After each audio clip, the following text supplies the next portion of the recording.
Hello. Good morning po, sir. Okay, so let's start. Okay, so yun nga pala, yung buong matrix from introduction hanggang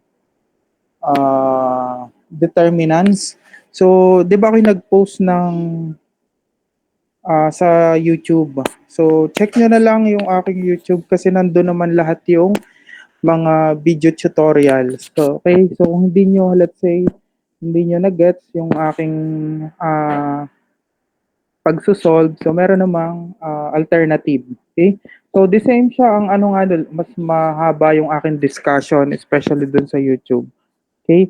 So, kung gusto nyo talagang maintindihan totally yung discussion. So, from introduction, ang pinost ko lang last time ay introduction. Pero kung gusto niyo makita pa yung iba nandun. So, meron din doon termo kung gusto niyo uh, may discussion din. So, pwede niyo panoorin. At meron din dong engineering econ kung kayo may economics. Okay? So, yun. So, check nyo na lang.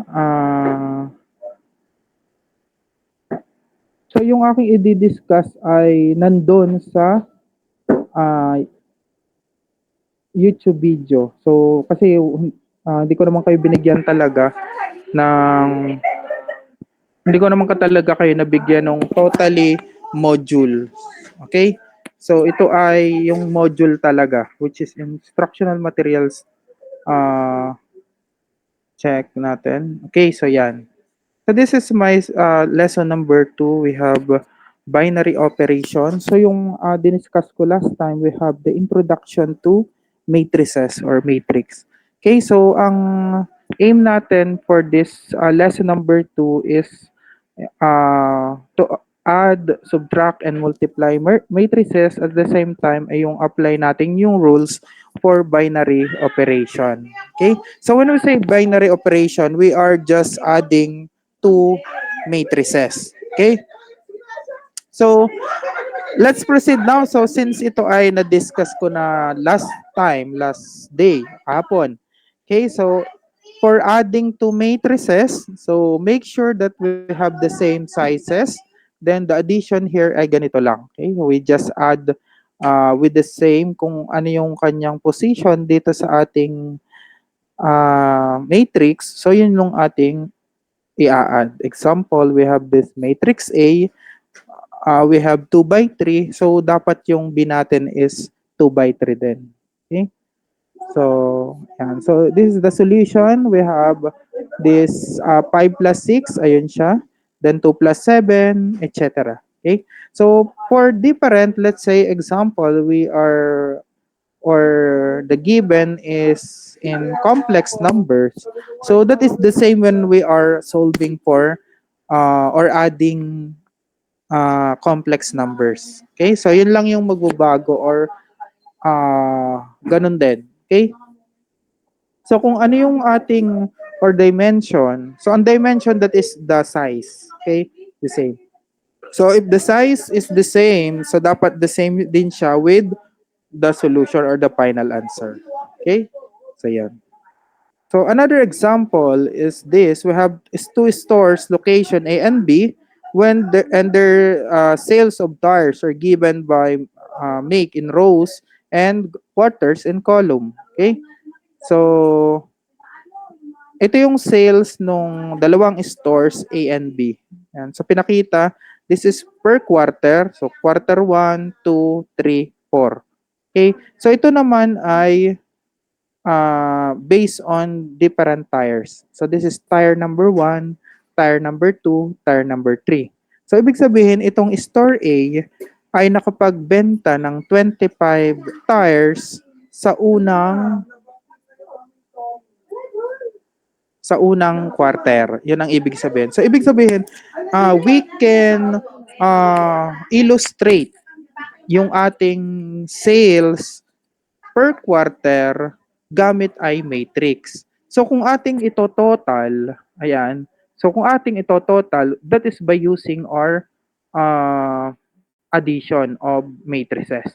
So sabi dito, yung kada row daw, that is sales of 3 uh, representation of tires. Yung tar stone, Michigan, and copper. So yun ay different. So ibig sabihin, itong kada row natin, siya ay different type of tires. Okay? So yun namang column, that is the sales per quarter. Okay? So ang question dito is, how many tires per quarter? So pwede siyang i-add natin directly per quarter. Sabi dito kasi is, what are the total tire sales for two location by make and by quarter? So ibig sabihin, we just using the addition if we're going to solve for the total tires of two location by different tires and quarter. So kung mapapansin niya ito, yan. So inad lang yung dalawang store per tire and per quarter. So itong portion nito is para sa tire stone. Ayun. So tire stone, then this is Michigan, and this is copper. So ang ibig sabihin lang niyan, yung 45, that is the total sales ng A and B sa first quarter ng tire stone. Yan ang ibig sabihin ng itong A11 na to. So para naman dito, this is for second quarter for tire stone. Then pag ibinaba natin, this is for Michigan. So yung 46, yan. This is one of the highest sales is in the fourth quarter, wherein Michigan yung naka 46 while 47 naman sa copper tires. So 47 yung sales niya, which is ito. Nasa C34. Yan. So yun daw ang pinaka malaking nabenta ng A and B in total. So ito yung mga application na ginagamit natin for matrix, or saan ba madalas ginagamit yung matrices. Okay? So yung subtraction naman, so that is the same as addition. The difference is minus. But we have the same size. Okay? So yan. So ito naman ay na-discuss ko na kahapon. Okay? So akin lang siyang inuulit. So ito naman ang example ng application. So yung blowout rows has two stores. Again, we have A and B, and we had sales in quarter. So the same. How many mortars did the store A? So ang question dito is, gaano kadami yung nabenta ni A compare kay B? So ibig sabihin, you are using subtraction. Ayan. So kaya minus lang. So which is, yung iba dyan negative. Ibig sabihin, mas malaki yung nabenta nung B compare kay A. Yun ang ibig sabihin. So pag naman nag-zero, meaning they have the same sales in that quarter and in that type of tires. So yun ang ibig sabihin. Okay? So, ayan. Chinek ko lang kung okay pa. So proceed naman tayo sa multiplication. Ayan. So ito yung multiplication, ito yung last kahapon natin na natapos. So kailangan lang, or ito yung mga possible na pwede nating gamitin for multiplying. So first is kailangan masatisfy niya yung condition in solving for or multiplying two matrices. Number one is dapat siya ay yung number of columns of A is equals to number of column B. Then if yung A natin is M by P, tas ang B natin ay P by N, so ang resulting matrix natin is M by N. So matatanggal lang yung P. So excuse. So ito yung matitira, yung nasa dulo to dulo. Okay? So, yan. So, ang magmumultiply syempre ay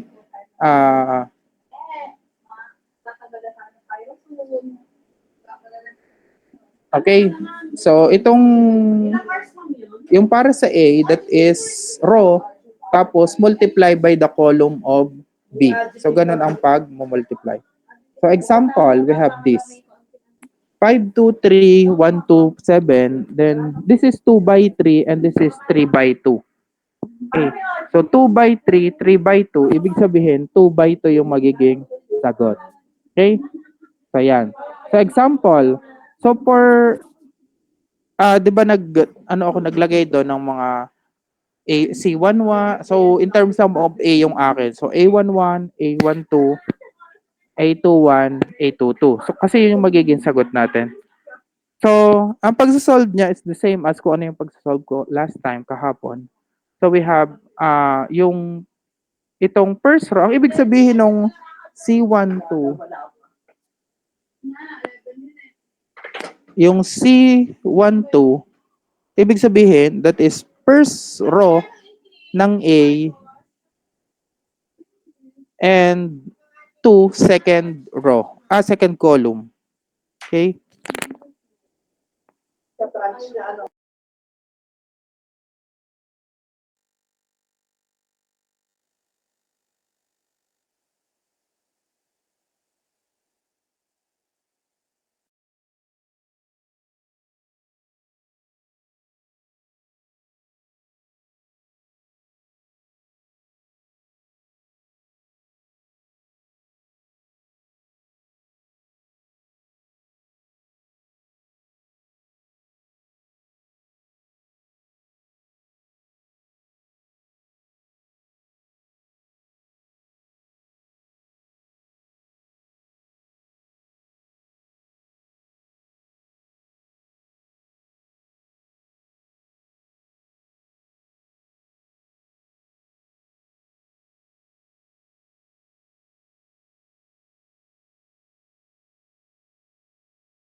Okay, so balik tayo. Okay, so yan. So, we have multiplication. So, ganito lang yung ano ha. 'Di ba meron tayong, ito is C11, okay, C12, C21, and C22. C12. So, yun yung ating magiging ano. So, ito yung C2, C12, sorry. C12, C21.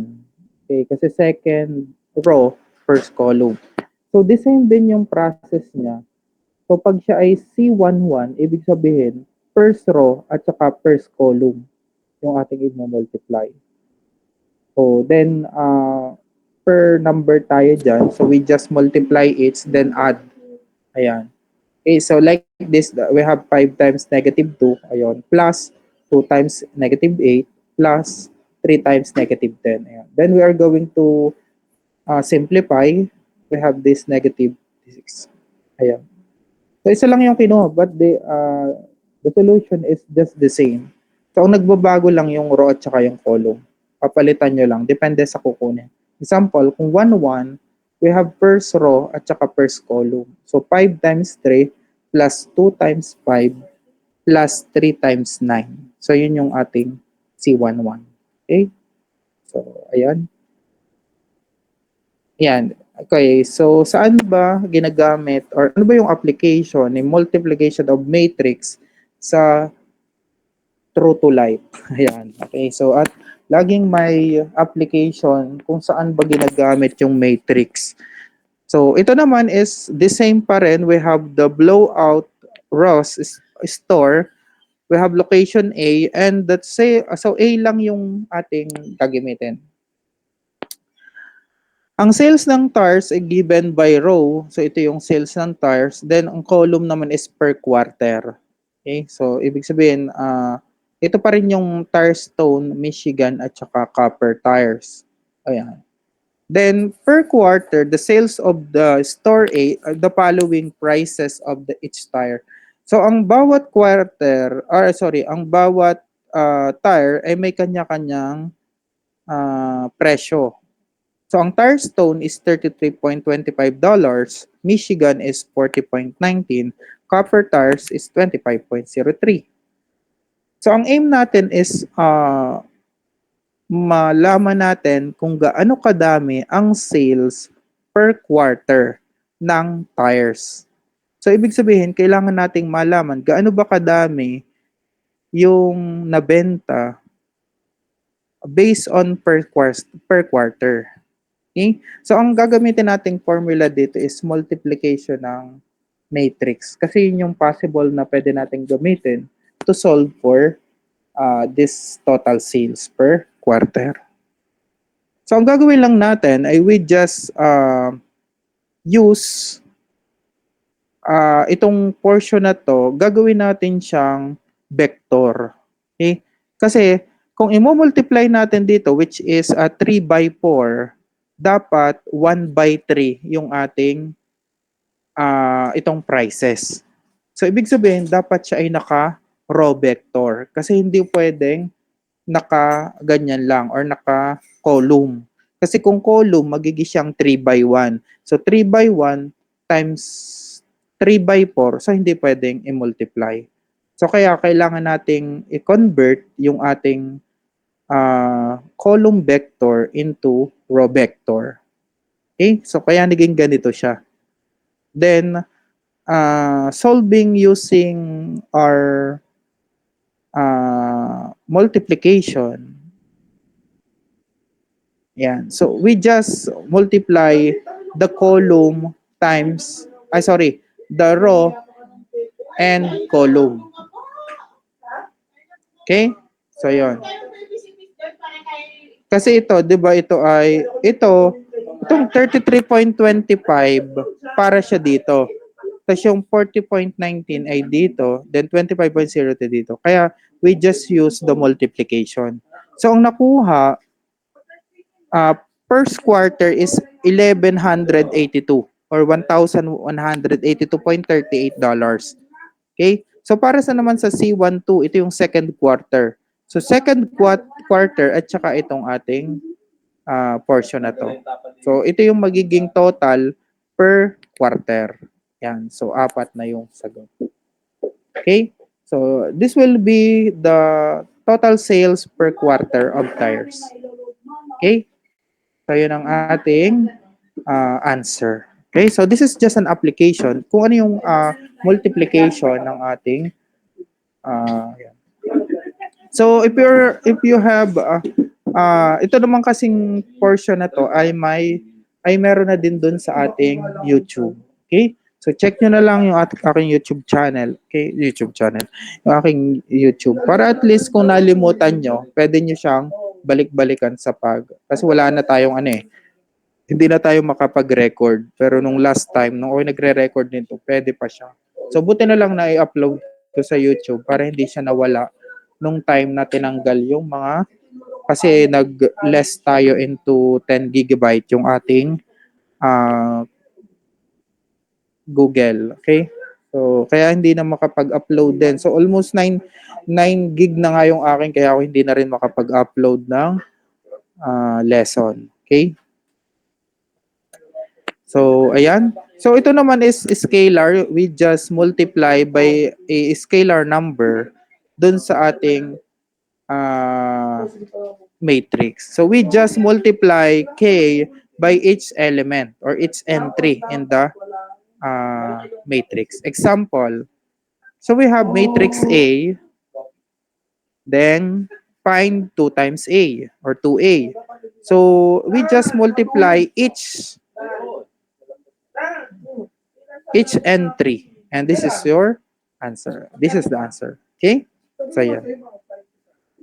So, ito naman, if application naman, wherein application ng madadami na ina-add, multiply, plus combination. This is just a combination of addition, multiplication, etc. Ayan. So, let's have this A is equals to this matrix, then B, A3, A2, A3. Then find A1 plus 2 times A2 minus 1 half ng A3. Yan. So, ganito lang yung gagawin. Unahin lang natin yung scalar. So, multiply each entry. Then, saka natin proceed naman tayo sa addition and subtraction. Ayan. Okay, so ito yung na-discuss ko, which is nandun na rin sa ating lecture notes na ibinigay ko. Yung commutative law of addition, associative law of addition, associative law of multiplication, and we have distributive. Yan. So ito naman ay na-discuss ko kahapon. Okay? So another one is if we are going to use the associative law of multiplication, so ayan. So ito naman is madamihan. If we're going to multiply two or more matrices. Okay? So yan. So with the same, ang nangyayari lang kasi dito is kailangan makita natin kung alin yung possible. For example, ito yung A, B, and C. So alin dyan ang possible na ma-multiply muna? Di ba B and C? Because this is 2 by 2 at saka 2 by 2. Pero ito pwede rin kasi this is 3 by 2. 3 by 2 times 2 by 2, that is pwede. Kaso, hindi na siya hindi, tama pala. Okay, so tama pa rin. So pwede siyang i-multiply. That is depends on the dimension of the given matrix. Okay? So, yun lang naman ang ating multiplication. Ayan, so may question dito, which is na bigay ko na rin last time. If AB is equals to BA, then is this possible? So, possible lang siya if they are square and the same size. So, yun lang kanyang possibility. Because in general, that is not equal. Okay? So, ganito siya. Ito yung example na mag-i-equate siya kung siya ay equal, pero dapat siya ay the same din ang laman. Kasi, pag tinan niyo ito, kahit pa siya ay the same, not equal pa rin yung magiging sagot. Ito, yung AB, ito yung BA. Okay? So, ibig sabihin, this is only possible if they are square, same size, at same din ang laman or same entry. Okay? So, same ang entry ng ating matrix. Pero in general, they are not equal. Okay? So, basta siya ay magkakaiba yung entry, not equal yung magiging result. Kahit pa siya ay with the same size. Yan. Okay? So, yun lang ang ating binary operation. So, punta naman tayo sa next. We have yan. This is unary matrix. Okay, so this is another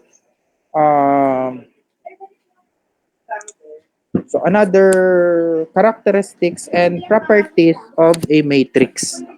Okay?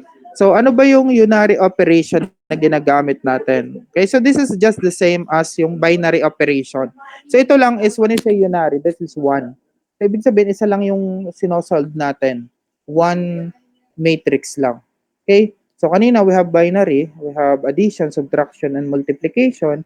So this is, we're going to solve a one matrix using different. We have the transpose and trace. So yung sumunod natin, itong huling ito, to be discussed next week for our face-to-face. Kasi more on ang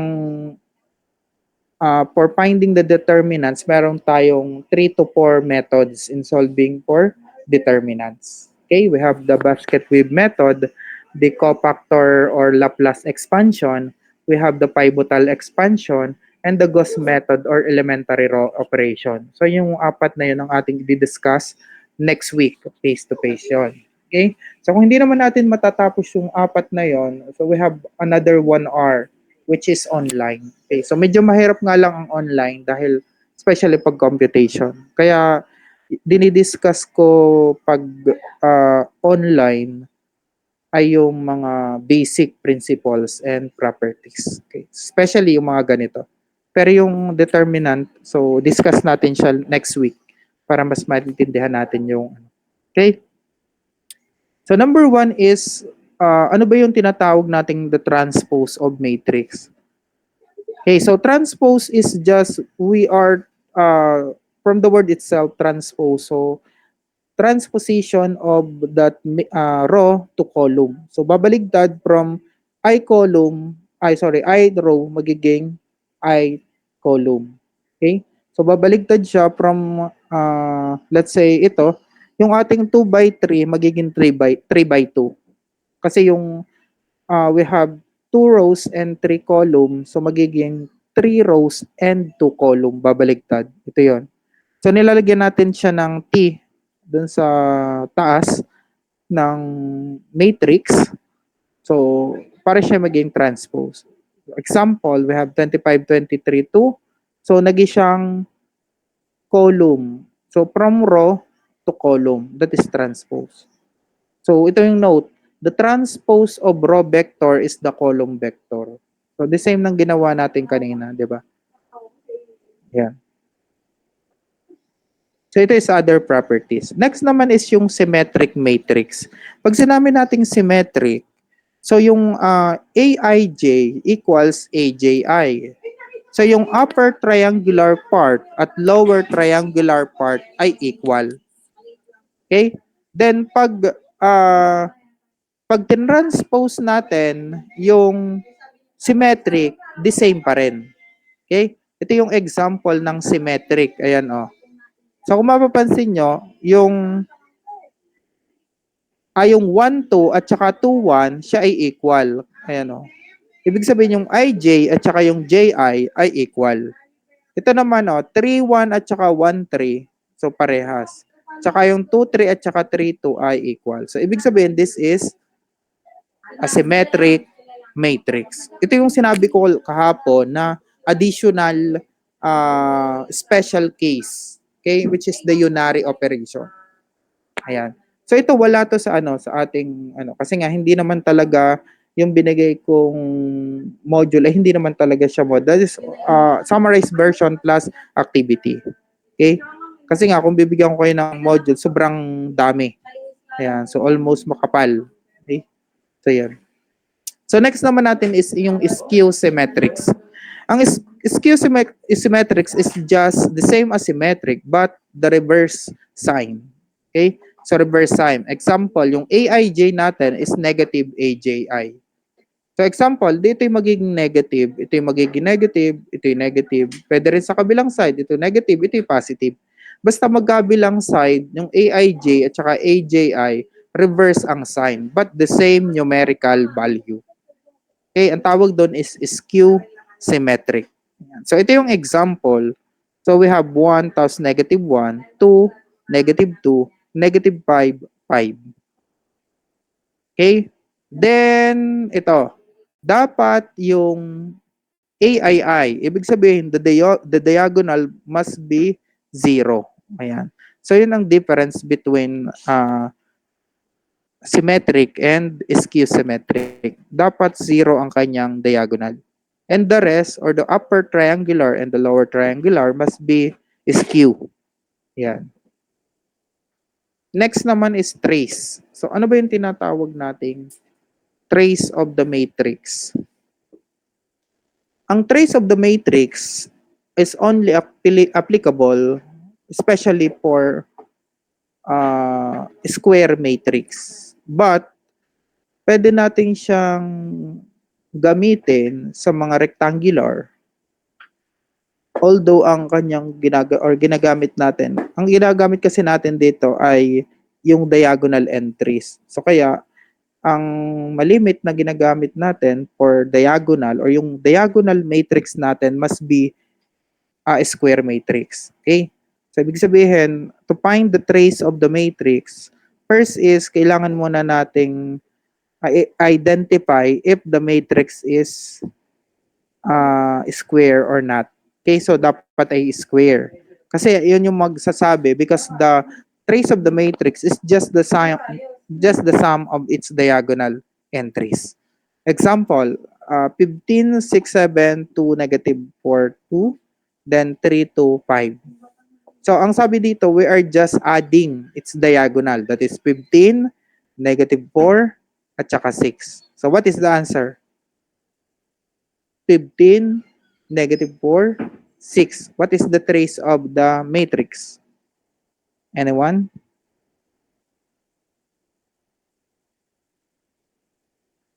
Pwede nyo i-open ang mic kung kayo ay sasagot. Kahit sino. Okay? So what is the trace of the matrix? Ang sabi dito, the trace of the matrix is the sum of the diagonal entries of the matrix. So what is the trace?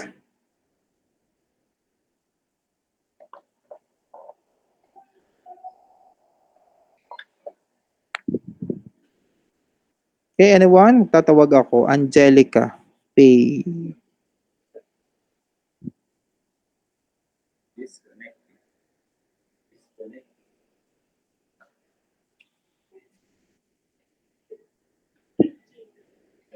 Yes, Miss Angelica Pay. Ito, nakita ko agad eh. What is the trace of matrix for this given matrix A? 15, 6, 7, 2, -4, 2, 3, 2, 6. What is the trace?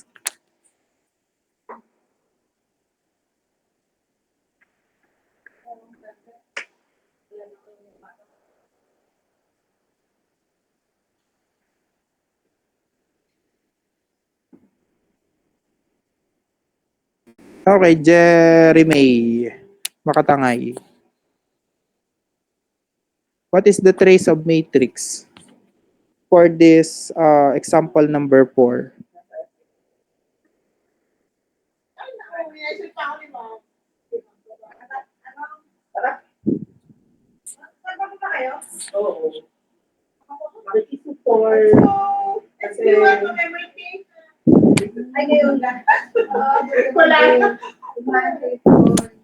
Okay, wala. Naku, wala yata akong kausap. Okay, the answer is 17. So, 15 minus 4 plus 6, that is 17. Okay?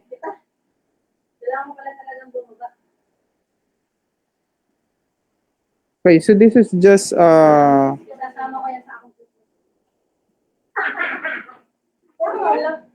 application of the trace. So, saan ba ginagamit yung trace? Okay, especially, this is the sales of tires given by rows and column with the same. Kung ano yung kanina, yun din. So, this is the sales per quarter of Tarstone, Michigan, and Copper Tar. Then, find the total revenue of the store A if the tires vary per quarter. So, ito, nagbabago yung, ang ibig sabihin nito, this is the price of tire per quarter. So, this is for Tarstone. So, ito yung first quarter is 33.25. So, sa second quarter, nagbago. Okay? Then, bigla uling tumaas from 30 to 35. Then, again, 30 ulit for fourth quarter. Okay? So, yan. So, to get the total revenue, first is kailangan muna nating i-apply yung multiplication. So, ang M kasi natin is to multiply each but bago kasi, wait lang. So, una pala is kailangan nating i-transpose. Bakit? Kasi we cannot multiply A and B. So, ano ba ang rules nga natin for multiplication? Yung A kasi natin is 3 by 4. Ang ating B ay 3 by 4 din. So, yung A and B natin ay hindi natin pwede siyang i-multiply because of the rules in multiplication. This is 3 by 4. This is also a 3 by 4. So, kailangan nating i-transpose yung B or A, maalin dyan. So, B na lang yung ating gagamitin para ma-solve natin using matrix. Okay, so yun yung application kung bakit merong transpose. Kasi ang aim natin is para siya ay ma-multiply, kailangan nating gawa ng paraan yung ating matrix na given, which is through transpose. Okay? So kaya ang nangyayari dito, we have to first is transpose B. Ayan, from 3 to 3 by 4, magiging siyang 4 by 3. Ayan. Then after that, kaya saka pa lang natin i-consider yung multiplication. Kasi nga, the rules of multiplication, kailangan yung the number of columns of A must be equal to the rows of column B. Kasi yun yung need natin. Okay? Kasi you cannot multiply two matrices hanggat hindi satisfied dun sa kanyang condition. Okay? So, ang isang ang ginagawa natin is transpose one of the two matrices to consider yung condition na hinihingi ng multiplication of matrices. Okay? So ito lang yung ginawa niya. So we just transpose B. Then after that we just multiply from A. Then after that makakakuha tayo ng sales. So ito, that is sales per quarter total. Itong nandito lang sa gitnang ito. Kasi ang aim natin, 'di ba kung mapapansin nyo, hindi na kailangan itong portion na to, itong nasa ilalim. Ito lang yung kailangan natin. Ibig sabihin, the total sales for Tier 1 is 1,597 or 1,597. Yun yung uh, 1 at saka 1 or A11. Kasi 'di ba is itong ito yung tire stone, ito rin ay tire stone. So hindi pwedeng gamitin natin yung tire stone times yung ay sorry, ito pala yung tar stone. Tar stone times tar stone. So hindi pwede nating isolve yung tar stone times Michigan.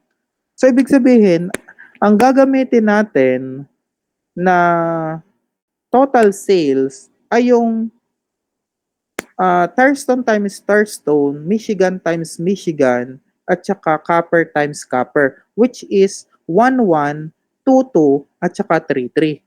Ito yon. So, nasa diagonal, which is masasatisfy ngayon yung tinatawag nating trace. So, di ba ang trace natin is the sum of the diagonal.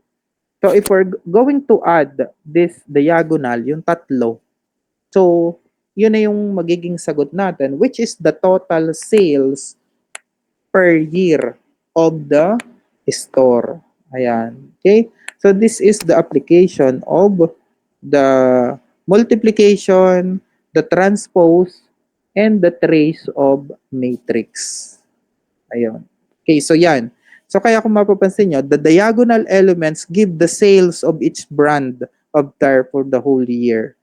Yan. So yung D11 o itong portion na to is the sales of Tarstone. D22 yung nasa gitna is the Michigan sales. Then this is for copper sales. So we just add that kasi nga siya yung trace of the matrix, which is 5,060. Okay? So, yun ang ating sagot. Okay? So, that is the answer for the total sale or yearly revenue for the sales. Okay? So, kindly check your your activity number 3. So, paki-check. And we're going to solve for number 1 or number 1 muna. Okay, so number 1. So, para at least habang kada week, may nasosolve kayo sa inyong problem set. Okay? So, paki-ano na lang, 'di ba may mga letter diyan sa inyong activity. So, yung sinabi ko last time, let's say your SR code is 22-100 something, ayan. So, yung tatlong nasa gitnang number, yun yung A, B, and C, which is sinabi ko. Okay? So, try to solve the addition, subtraction for number 1 at saka yung number 2 para at least yung buong activity natin ay matatapos natin bago mag-midterms. Okay? So, ayun.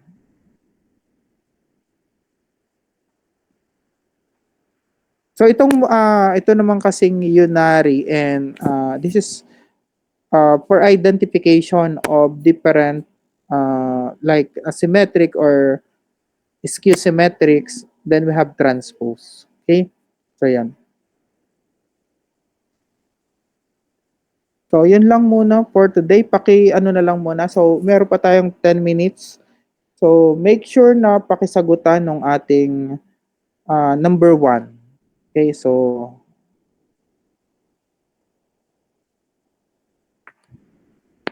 no need to to picture at ipasa sa ating GC. So sa inyo na lang 'yan. So i-solve niyo kasi yan naman i-checkan ko din pag naipasa ninyo yung inyong activity number 3. Okay, so that is activity number 3. So kahit yung number 1 at number 2, then titingnan ko na lang sa next meeting natin kung sinagutan nyo or hindi. Kasi meron tayong meeting next, which is determinants na yung ating topics. Okay? So meron tayong 4 determinants na nandun na rin yun sa ating o sa aking ibinigay na lecture notes na konti. Okay? So yun lang. So bye-bye. See you on Tuesday next week for face-to-face.